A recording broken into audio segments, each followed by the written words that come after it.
Hello, this is LorenMJ, and this is my cybersecurity show, my weekly cybersecurity show. I am so far weekly, and I intend to be that.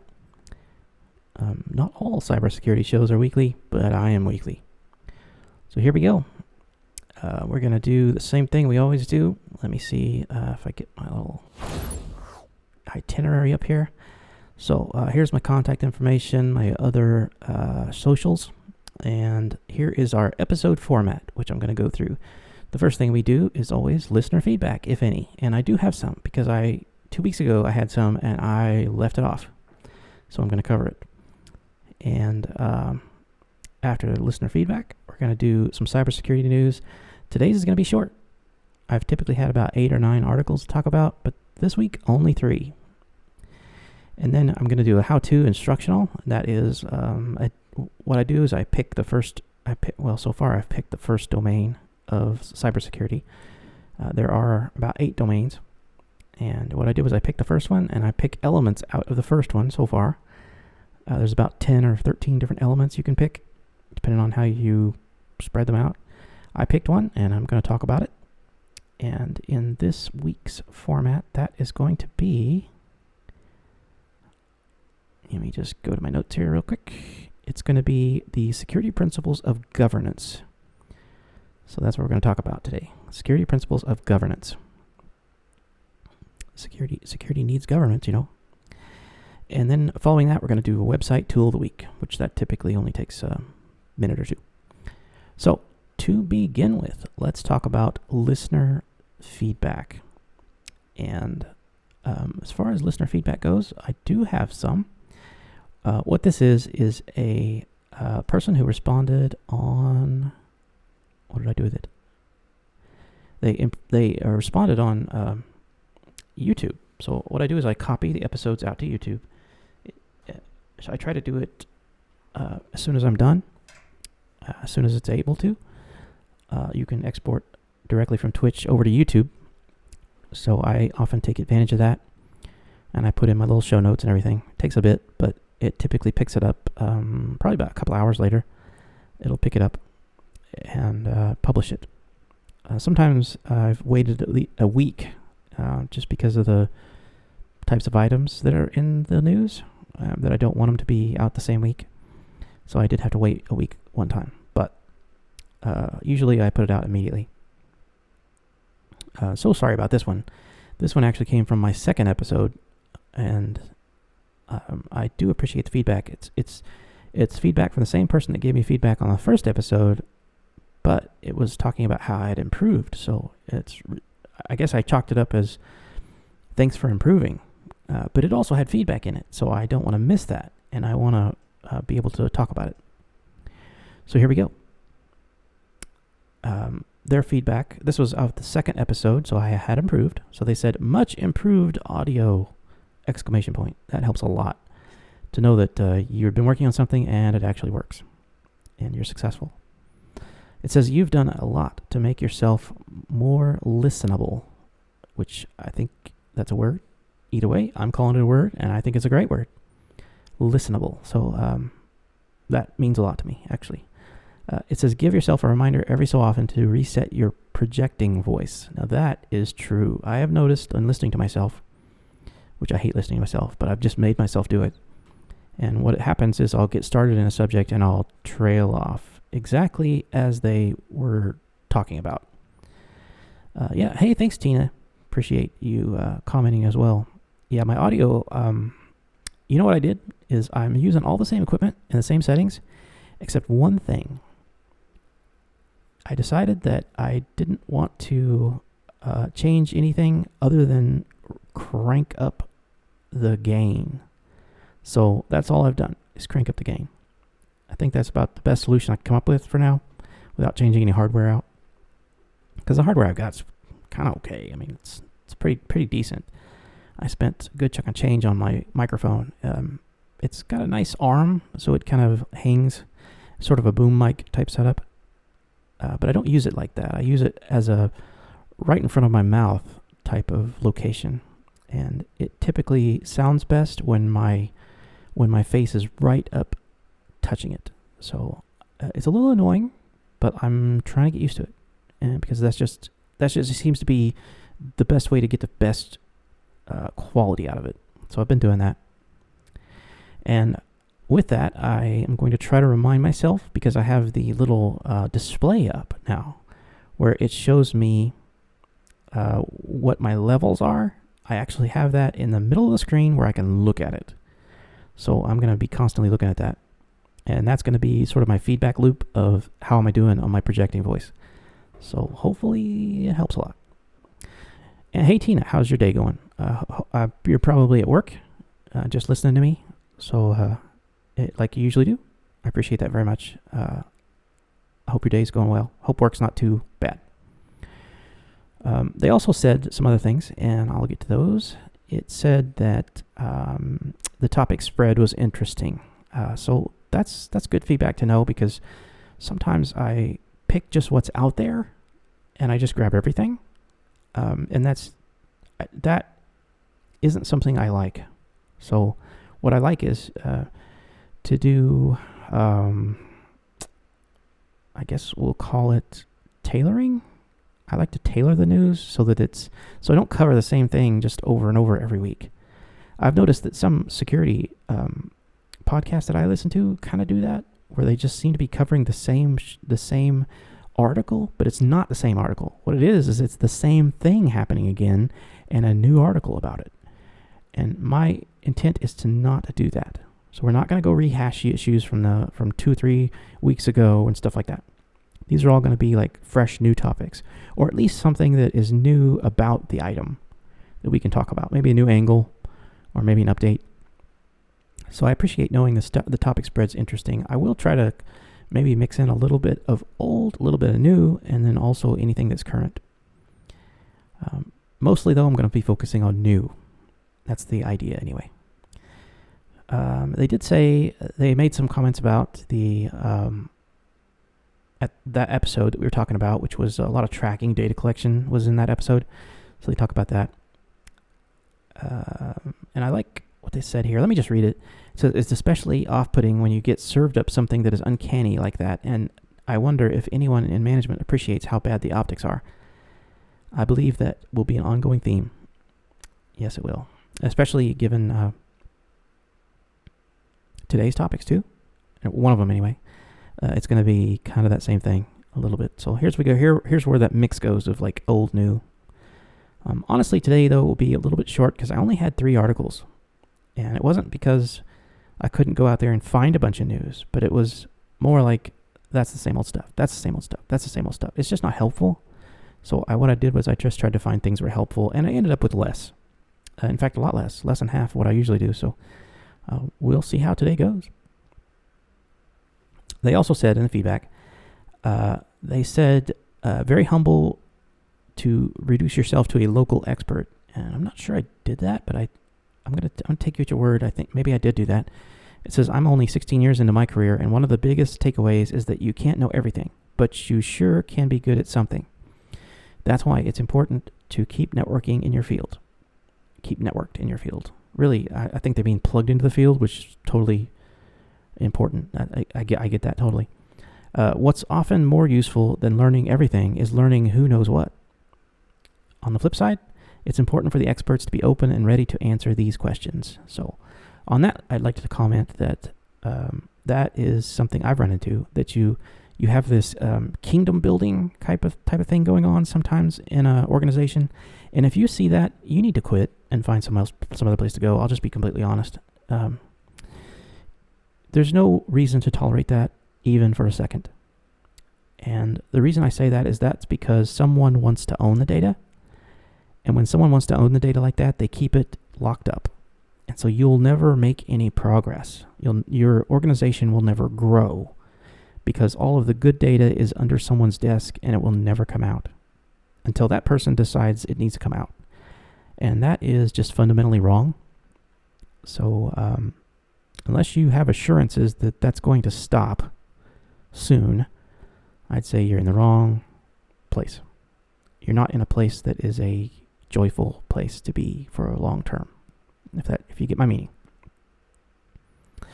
Back to what they said about knowing everything. Well, you can't know everything. It's possible, but knowing who knows what.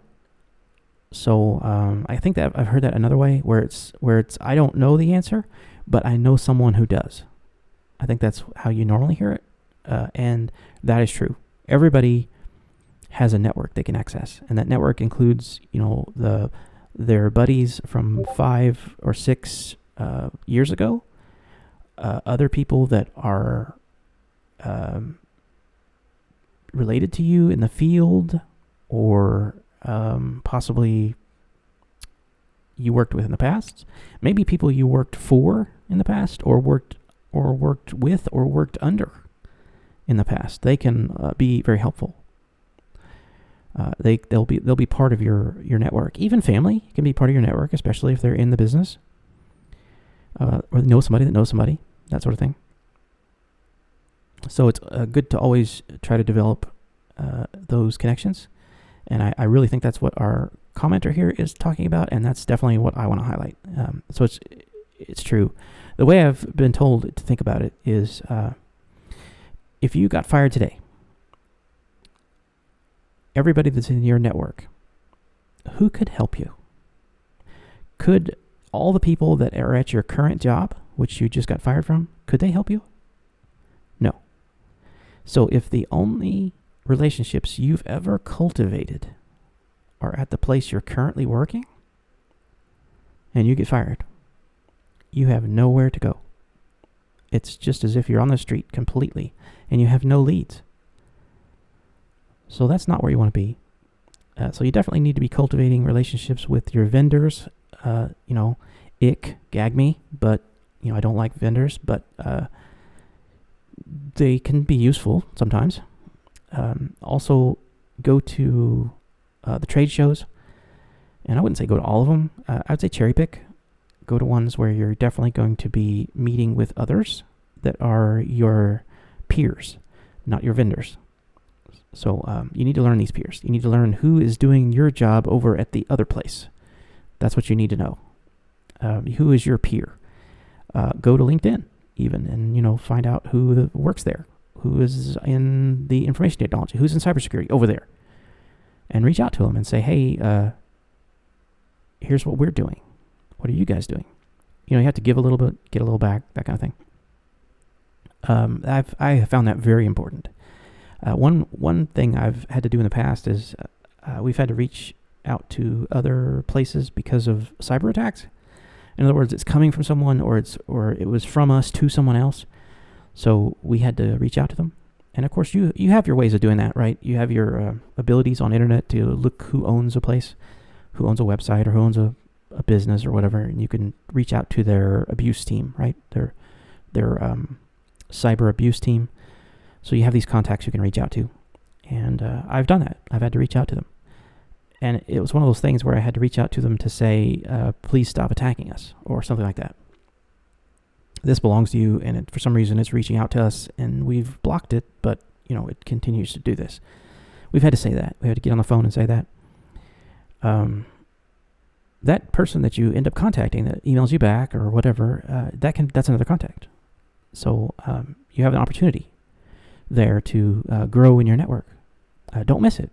Don't just say, hey, they got hacked. They're stupid. I'm never going to do business with them, so who cares? No. Someone there made a mistake, and it's probably not the person you're talking to. So it's good to know who's out there, who's fighting the same battles you are. How they fight fires may be the same way you fight fires. So it's good to develop those networks, and I totally get that that's what the commenter is talking about, and I would definitely agree.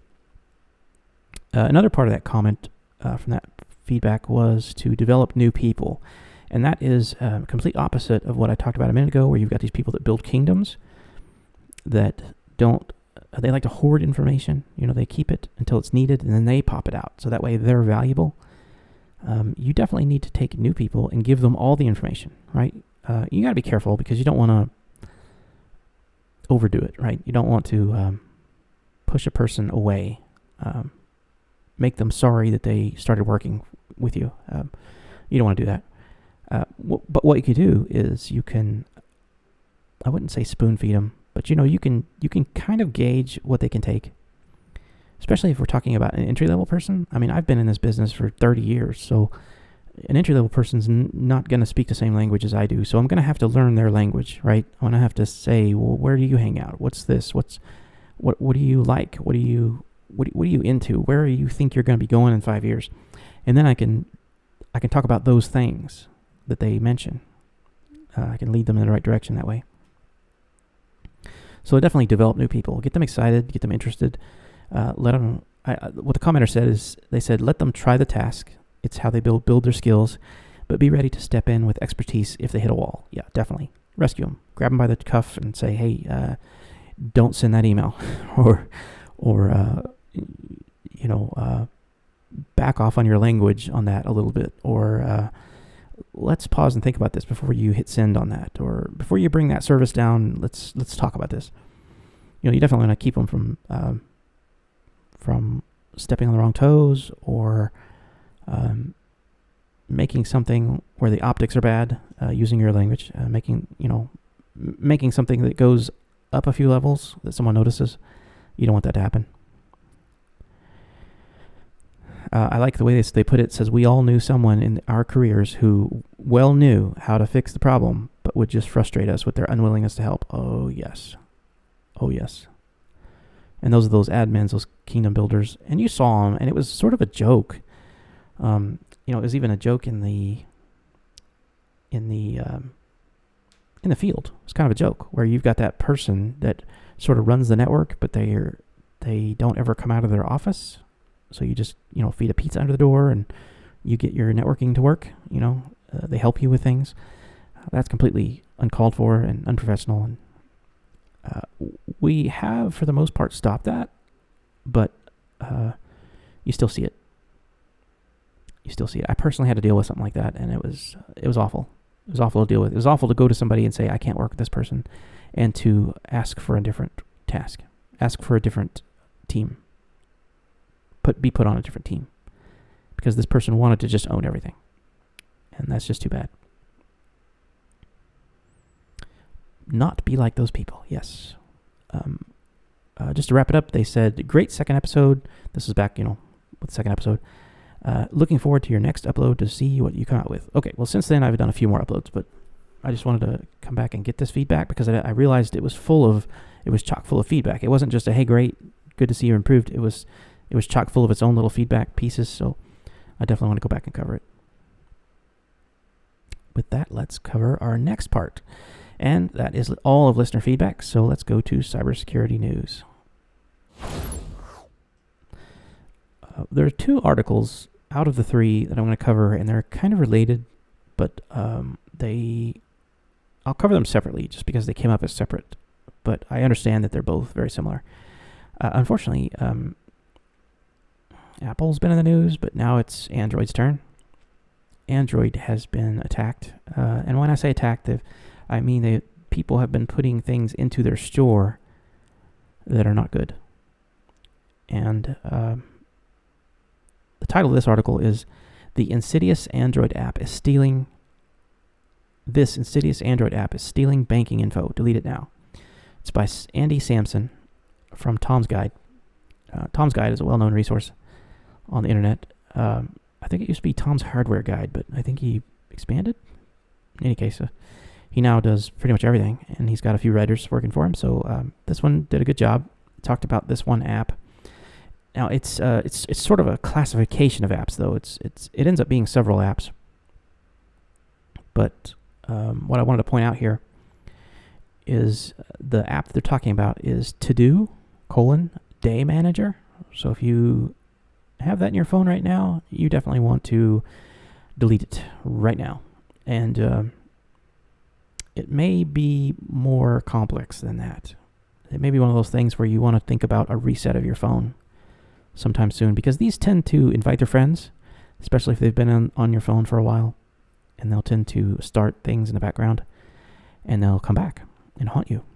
So anyway, so it's supposed to be a innocuous planning app, but it is not. It installs a Trojan known as Xenomorph. And at first, it does this thing where you see some apps do this, where it's very quiet. It doesn't do anything. It just does what you think it's supposed to do, right? It looks sort of like a managing app or to-do app or whatever. But it also starts stealing things and sending your information outside of itself, outside of the phone and onto something else, phone or tablet or whatever you've got. It grabbed its payload from a GitHub repo, so that should just not be allowed, I would think. I would think that if your app is going out to a repo like that, that would be something that, as just as an overall Android focus, you should probably not allow. Not that GitHub is bad. GitHub is where things are developed, but that's my point. That is where things are developed. You're talking about installing something on your phone that is done, right? So why is it going to a development resource? It should not. It should be done. If anything, it should be going to a resource to get data or put data or retrieve data or whatever to, Amazon, in their data warehousing stuff. That's fine. That makes sense. But for it to go to a developer site, that is not good, especially when it's grabbing code and then running it. That means anyone could change that code on that network or on GitHub, and then this is even more compromised. Or it changes the app on your phone just because they changed it on that website. What can you do to protect yourself? That was at the bottom. I like that. It says, well, Google removed it. Yay for Google. So, yeah. Sure. Never allow permissions to an unknown app. So, always put your app in probation, I guess, in your mind, and just say, you know what, I'll use it for what it's supposed to be done, and then I'll check on it later and see how it's going. Is it really working the way it's supposed to work? We will see, right?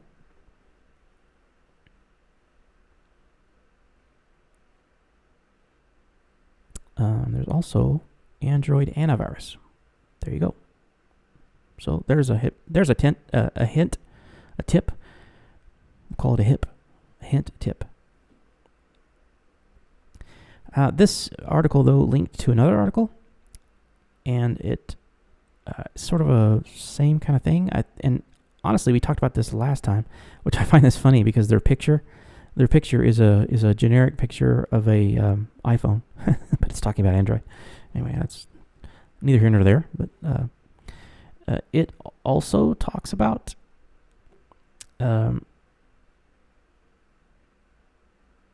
four more infected apps. So yay, here we go with that. It talks about Bluetooth App Sender. Oh, let me get the title. It says protect your data by deleting these Android apps now. And it is titled, it's by KIPLINGER staff, and it's from KIPLINGER, kiplinger.com. 4 Android apps have been compromised, and here they are. Bluetooth App Sender, Bluetooth Auto Connect, Driver, Bluetooth, USB, Wi-Fi, and finally, Mobile Transfer, Smart Switch. Those apps have been downloaded by more than 1 million people and pose serious identity theft and scam risks. Ouch. So, when you first download them, they do nothing. Later, they start doing malicious things, like in the background, opening tabs in Chrome and keeping those tabs open. These tabs go to things like adult content sites. So what they're doing is they're making somebody money because they're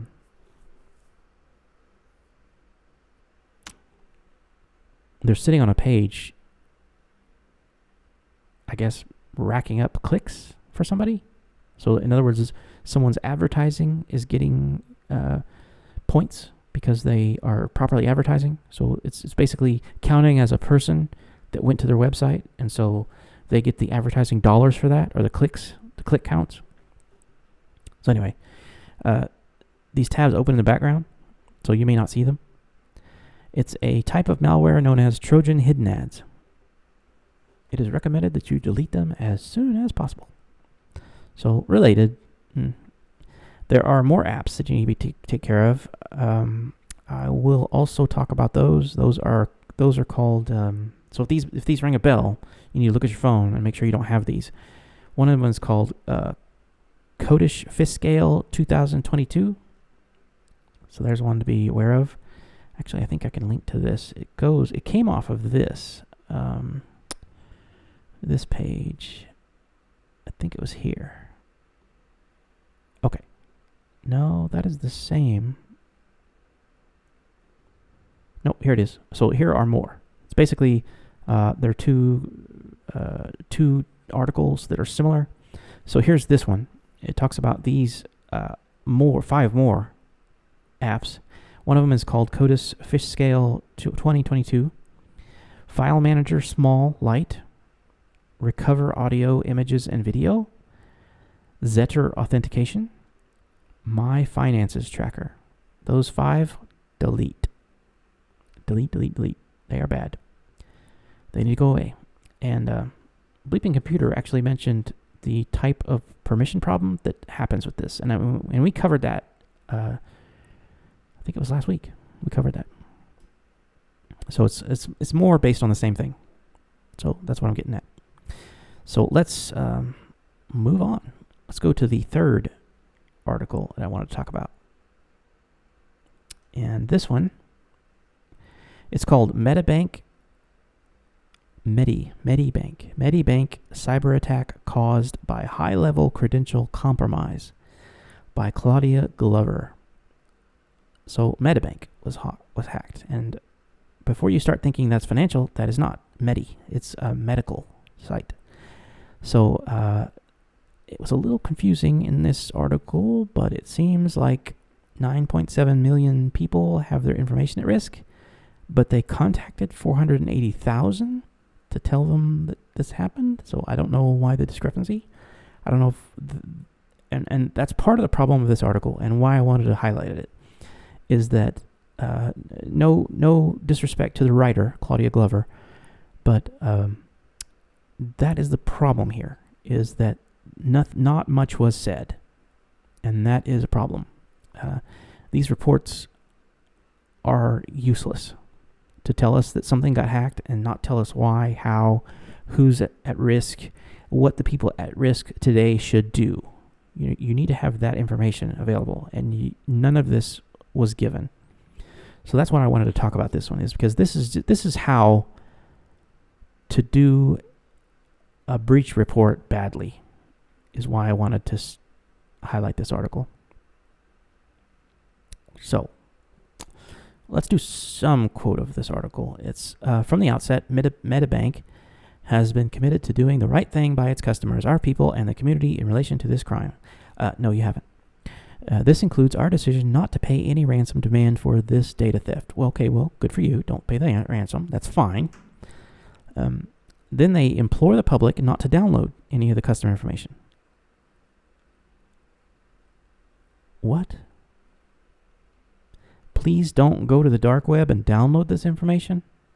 We know it's out there. Please don't go get it. Okay. Is that how you deal with a compromise? Please don't go download our data. We know it's out there because we didn't pay the fine or the fee or the ransom, so please don't go get it. How long have you been on internet? Do you have any 3-year-olds? Anyway. They explained very little, but here is one sentence that is interesting. It says, Wilkins also explained that the company had implemented multi-factor authentication at the time of the attack, but did not offer any further detail about how the breach happened. So in other words, we did stuff that we thought was a good idea, and we know is a good idea. So leave us alone. No, that is not how you do a breach notification either. Hey, we did stuff that was important and good. We don't know how this happened. Okay. Anyway, I'm just going to skip that. You can take that how you want. So they received a lot of flack about this. Shareholders apparently got pretty mad. They wanted an explanation as to how the company was hacked, and they didn't really get it, and this really doesn't help either. So he declined to comment on specifics, saying that, we hired this external third-party consultation firm that is going to take care of this, and we defer questions to them. Okay. So in other words, you're not going to answer any questions. You just gave it to them to do an investigation, and you're off the hook. Okay. Their stock price dropped 18% in a month, so right there is punishment, I guess. The shareholders were unimpressed, and they described the response as very poor, saying that the company's attitude has been unsatisfactory, and they have been called asleep at the wheel. Here's the problem. Is my data in there? I don't know. And I don't have a link to click on to go see if I do. That has happened in other attacks and other compromises, but not this one. That needs to change. You need to be able to tell who is. Am I a customer of Medibank? I don't know. Apparently 2.9 million people were, but they don't know either. Anyway, so yeah, asleep at the wheel. Why didn't you hire that consulting firm before you got hacked? In any case, yeah. 480,000 victims whose healthcare records had been leaked. These include victims of domestic violence. Oh, that's beautiful. Like I was saying, optics. I would hate to be this company. I would hate to work for them. And yeah, asleep at the wheel is a pretty good description, I guess. In any case, so that is news. After news, we always do a how-to instructional kind of thing. So what I'm going to focus on this time is that we're going to talk about the next section that I wanted to talk about, which is governance, security principles of governance. So security principles of governance is an important aspect of cybersecurity. So what it does is it aligns security functions to business. So we know that you have a mission statement, right? So your company has a mission statement. Okay, how does cybersecurity in that mission statement? That's what you need to ask yourself. If you're the IT or the information security person at your business, you need to look at your mission statement and say, how do I fulfill that in my cybersecurity role? That is basically the alignment of security functions to business, right? It's how does cybersecurity help your business? So you need a strategy. So first of all, you need a mission. So you need to take the mission of your organization and say, here's the mission of cybersecurity within the organization. And of course, part of it is to perform the mission of the overall organization, right? The next thing you need to talk about is strategy. What is your overall strategy? Your organizational strategy? The people working for you are broken up into certain functions. Well, what is the point of that? What do they deal with? What kind of information do they deal with? When a problem comes up, who solves it? Those are the questions you need to ask. You also need goals. Goals as in, the business has goals, right? So why not the cybersecurity portion of the business? Why would they not have goals? Objectives, of course. Objectives can be different from goals. An objective is like a turning point that you can put in the sand and say, I want this outcome, right? Whereas a goal is more, it can be more of a principle. We're gonna work toward that, but we may not reach it. It's not a bend we can turn around, or an objective is a bend we can turn around. It's a touchstone. How is security managed in the organization? How do policies between two organizations differ? That kind of thing. What kind of security controls are in place? You need to look at your organizational processes. How do you acquire things? How do you get rid of things? How do you buy materials? How do you dispose of materials? That could be important because what about hard drives? Your companies dumps all your laptops. Where do they go? Does someone erase them? So another thing is the security policy will define things. So you let that define things. And it would include things like it would be in job descriptions, it would be individual positions, and it would also be in your contracts, your third-party contracts.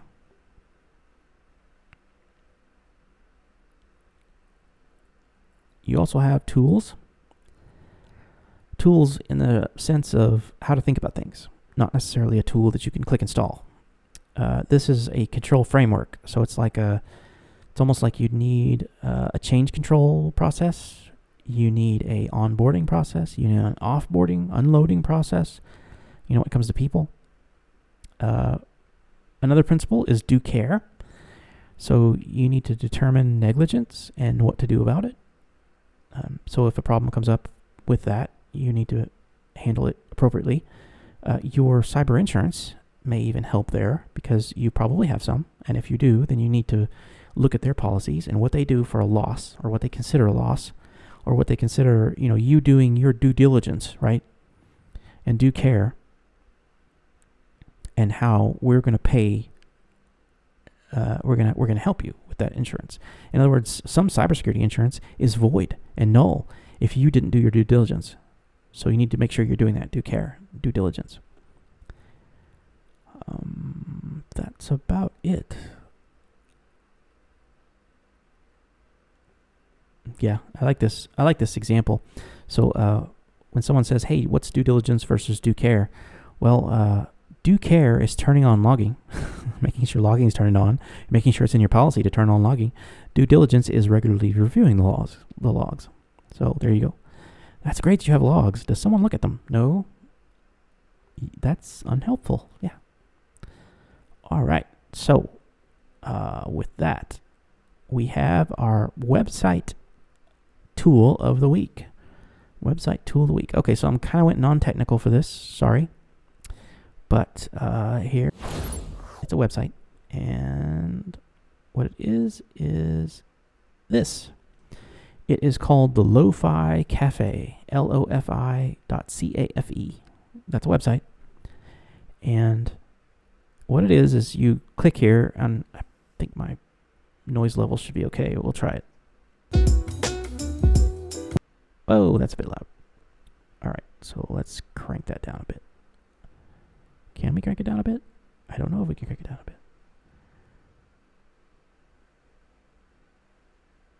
Let's, what do you think I could? I'll just use OBS to crank it down. So let's do that. That should be better. It didn't.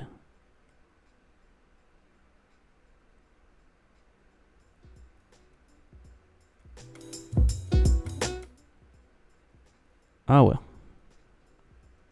Well, you know what it's like. So, let me do that. Okay. So, what you can do here is you can just go to the website. It's going to play that as soon as you hit spacebar. It's just going to start playing it. It's going to say how many people are in this channel. And what you can do is you can even change channels. You can do right and left button. Right button, click to a different channel. It'll be rain. Click to another channel. It's something else. So, if you don't like whatever's on the screen, you can just go right and left, and it switches channels. Or you can go up and, what is it, up and down? Yeah, up and down, I guess. Oh, up and down controls the audio. I wish I'd known that earlier. Okay. So here's some beats.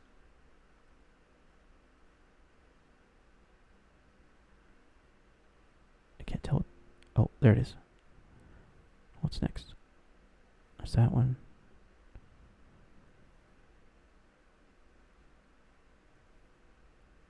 In any case, so that's my tool of the week. You can just put this on the background.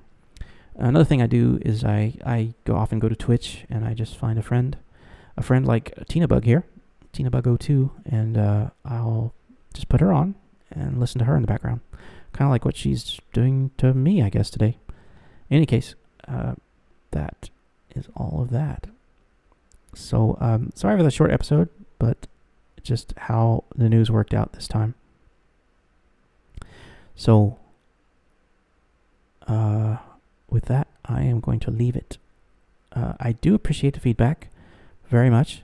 Thank you for all the follows. I know that Miss Starshi followed me recently.